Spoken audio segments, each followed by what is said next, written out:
കർത്താവായ യേശു ക്രിസ്തുവിന്റെ ധന്യനാമത്തിൽ എല്ലാവർക്കും സ്നേഹവന്ദനം. ഇമ്മാനുവേൽ പ്രേയർ മിഷന്റെ ഉറവ് എന്ന ഈ പ്രോഗ്രാമിലേക്ക് ഏവർക്കും ഹാർദവമായ സ്വാഗതം. കർത്താവിൽ പ്രിയരെ, എല്ലാവരും സുഖമായിരിക്കുന്നു എന്ന് കരുതുകയാണ്. എല്ലാ പ്രിയപ്പെട്ടവരെ ഓർത്തുകൊണ്ട് ഞങ്ങൾ പ്രാർത്ഥിക്കുകയും ചെയ്യുന്നു. സംഭവങ്ങൾ കൊണ്ട് നിറഞ്ഞ ലോക ജീവിത യാത്രകളിൽ ഓരോ ദിവസവും നമ്മെ അനുഗ്രഹീതമായ നിലയിൽ നടത്തി നമ്മുടെ ആവശ്യങ്ങൾ, നമ്മുടെ ഭവനം, നമ്മുടെ പ്രിയപ്പെട്ടവർ, മക്കൾ, നമുക്ക് വേണ്ടതായിരിക്കുന്ന എല്ലാ നന്മകളും അനുഗ്രഹങ്ങളും നൽകി തന്ന അതിശ്രേഷ്ഠമായി നടത്തിക്കൊണ്ടിരിക്കുന്ന അവിടുത്തെ വൻ കൃപകളെ ഓർത്ത് ദൈവത്തെ സ്തുതിക്കുന്നു.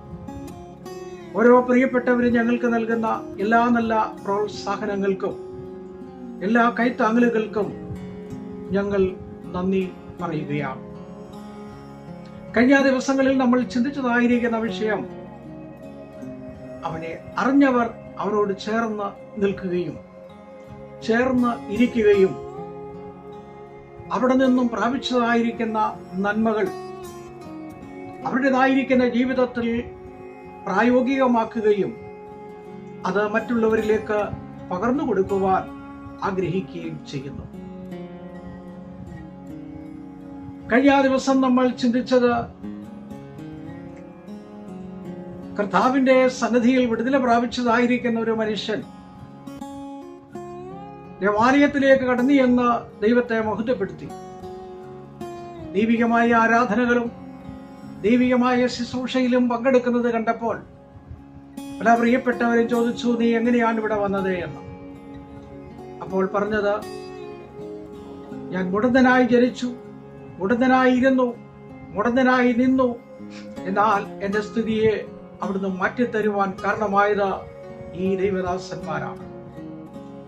ദൈവം കാലാകാലഘട്ടങ്ങളിൽ ദൈവം നമ്മുടെ ഭവനത്തെയും നമ്മുടെ കുടുംബത്തിന്റെ ആവശ്യങ്ങളെയും അറിയുകയും ദൈവികമായ പ്രവർത്തനങ്ങൾക്ക് വേണ്ടി ദൈവത്തിൻ്റെതായിരിക്കുന്ന കരങ്ങൾ നിങ്ങളിലും നിങ്ങളുടെ കുടുംബങ്ങളിലും മക്കളിലും വന്നു ചേരുമ്പോൾ അത് ശരീരത്തിലും മനസ്സിലും അതിജീവിതത്തിലും ജോലിയിലും കുടുംബജീവിതത്തിലും എല്ലാം അനുഭവിച്ചറിയുവാൻ ഇടയായിത്തീരും. ദാവീദ് പറഞ്ഞതുപോലെ, യഹോവ നല്ലവനെന്ന് രുചിച്ചറിയുവീൻ, അവനെ ശരണം പ്രാപിക്കുന്ന പുരുഷൻ ഭാഗ്യവാൻ. അതുകൊണ്ട് ഭൂമി മാറട്ടെ, പർവ്വതങ്ങൾ നീങ്ങട്ടെ, എന്റെ ഹൃദയം ഭയപ്പെടുകയില്ല. ഞാൻ യഹോവയിൽ തന്നെ ആശ്രയിക്കും, ഞാൻ യഹോവയിൽ തന്നെ ശരണം പ്രാപിക്കും. യഹോവയിൽ ആശ്രയിച്ചതായിരിക്കുന്ന ഒരു വ്യക്തിയെ ഒന്ന് പരിചയപ്പെടുത്തുവാനായിട്ട് കർത്താവിൽ താല്പര്യപ്പെടുകയാണ്. നമുക്കെല്ലാം വളരെ പരിചിതമായിരിക്കുന്ന ഭാഗമാണ്. ദൈവത്തെ അറിഞ്ഞതായിരിക്കുന്ന പ്രിയപ്പെട്ടവരുടെ അനുഭവങ്ങൾ എന്താണ്? അതാണ് ഇന്ന് പകൽക്കാലം ശ്രദ്ധയിൽപ്പെടുത്താൻ ആഗ്രഹിക്കുന്നത്. അതിനാധാരമായിട്ട് ഒരു തിരുവചന ഭാഗം ഞാൻ നിങ്ങളുടെ ശ്രദ്ധയിൽപ്പെടുത്താം. കൊലോസ്യർക്ക് എഴുതിയ ലേഖനം 4-ാം അധ്യായത്തിന്റെ 2-ാമത്തെ വാക്യം. പത്രോസ് എഴുതിയ ലേഖനം 1 പത്രോസ് 4:7. അവിടെ വായിക്കുന്നത്, പ്രാർത്ഥനയിൽ ഉറ്റിരിപ്പീൻ, അതിൽ തന്നെ ജാഗരിപ്പീൻ. പ്രാർത്ഥനയിൽ ഉറ്റിരിക്കണം.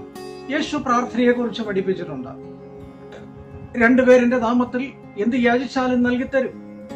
5-ാം സങ്കീർത്തനത്തിൽ ദാവീദ് അവിടെ പറയുന്നുണ്ട്, രാവിലെ എന്റെ പ്രാർത്ഥന കേൾക്കണമേ, നിന്നോടല്ലോ ഞാൻ പ്രാർത്ഥിക്കുന്നത്. എന്റെ രാജാവും എന്റെ ദൈവമായിരിക്കുന്ന യഹോവേ, എന്റെ സങ്കടയാചന കേൾക്കണമേ. ഞാൻ യഹോവയ്ക്കായി കാത്തിരുന്നു, അവൻ എങ്കിലേക്ക് ചാഞ്ഞ് എന്റെ നിലവിളി കേട്ടു. സകല കഷ്ടതയിൽ നിന്നും അവൻ എന്നെ വീണ്ടെടുത്തിരിക്കുന്നു. വീണ്ടെടുപ്പുകാരനായിരിക്കുന്ന കർത്താവിനെ ഒരിക്കൽ കൂടെ ഉയർത്തുന്ന ഒരു അനുഭവമാണ് പ്രാർത്ഥനയിൽ ഉറ്റിരിപ്പീൻ, സ്തോത്രത്തിൽ ജാഗരിപ്പീൻ. നമുക്ക് വളരെ പരിചിതമായിരിക്കുന്ന വേദഭാഗമാണ്. ഈ ഭാഗത്ത് ചിന്തിക്കുന്ന സമയത്ത് മറ്റൊരു വേദഭാഗം കൂടെ നമ്മൾ അറിയാതെ ചിന്തിച്ചു പോകുന്ന ഒരു കാര്യമുണ്ട്. 1-ാം നൂറ്റാണ്ടിൽ അപ്പോസ്തലനായിരിക്കുന്ന വിശുദ്ധ പൗലോസ് തന്റെ പ്രവർത്തകനായിരിക്കുന്ന ശിലാസുമായിട്ട് റോമിന്റെ വിവിധ പ്രദേശങ്ങളിൽ സുവിശേഷ പ്രവർത്തനങ്ങളുമായിട്ട് കടന്നുപോയി.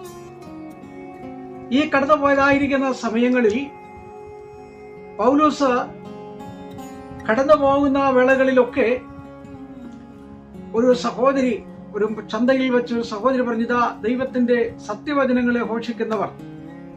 ഒന്നിലധികം പ്രാവശ്യം കേട്ടപ്പോൾ പൗലോസിന് എന്തോ ഒരു സംശയം തോന്നി.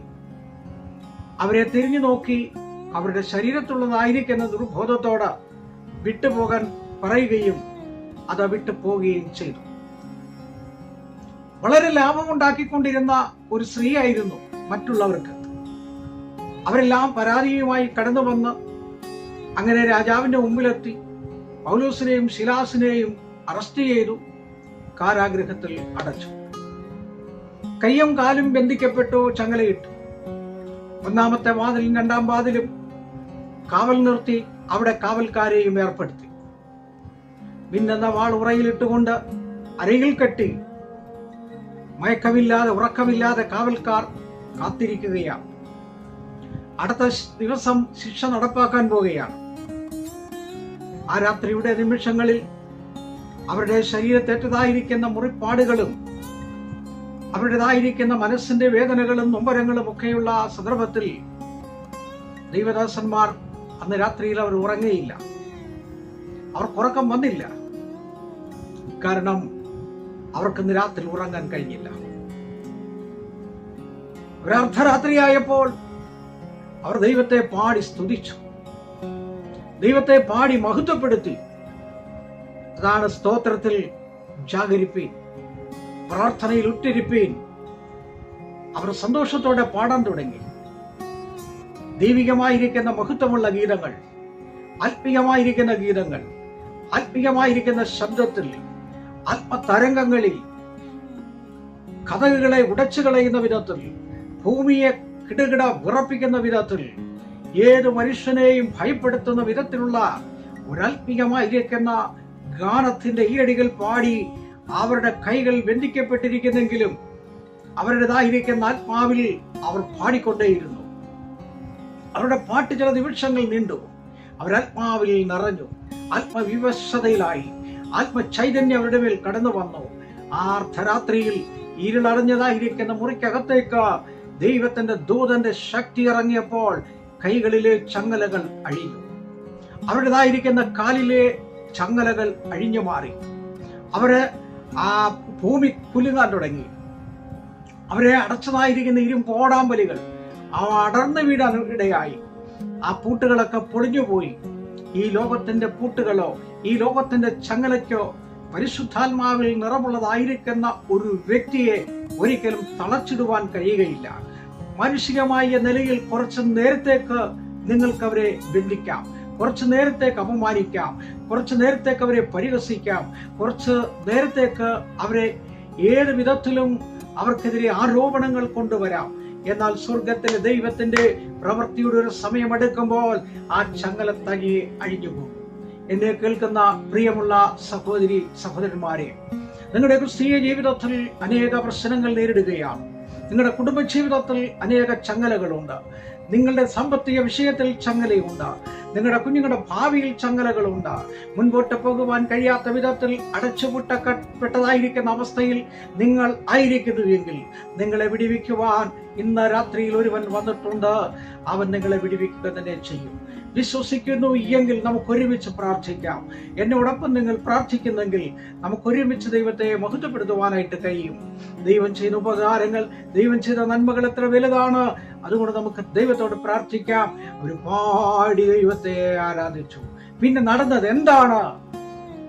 ഒരത്ഭുതമാണ്. ഇന്നവരെ കേൾവിയില്ലാത്തതാണ്, ഇന്നവരെ ആരും കണ്ടിട്ടില്ലാത്തതാണ്, ആരും അറിഞ്ഞിട്ടില്ലാത്തതാണ്.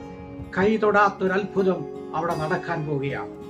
കണ്ണുകളടയ്ക്കാം, ഒരു നിമിഷം നമുക്ക് പ്രാർത്ഥിക്കാം. കരുണയുള്ള ദൈവമേ, സ്വർഗ്ഗസ്ഥ പിതാവേ, അനുഗ്രഹിക്കപ്പെട്ട നല്ല പകലിനായി വചനം കേൾക്കുന്ന പ്രിയപ്പെട്ടവർക്കായി സ്തോത്രം. ജോലിയോടുള്ള ബന്ധത്തിൽ സ്വദേശത്തും വിദേശത്തും അതുപോലെ ഗൾഫ് മേഖലകളിലും യൂറോപ്പിലും അമേരിക്കയിലും ഒക്കെ ആയിട്ട് അനേക പ്രിയപ്പെട്ടവർ കുടുംബമായി വസിക്കുന്നു.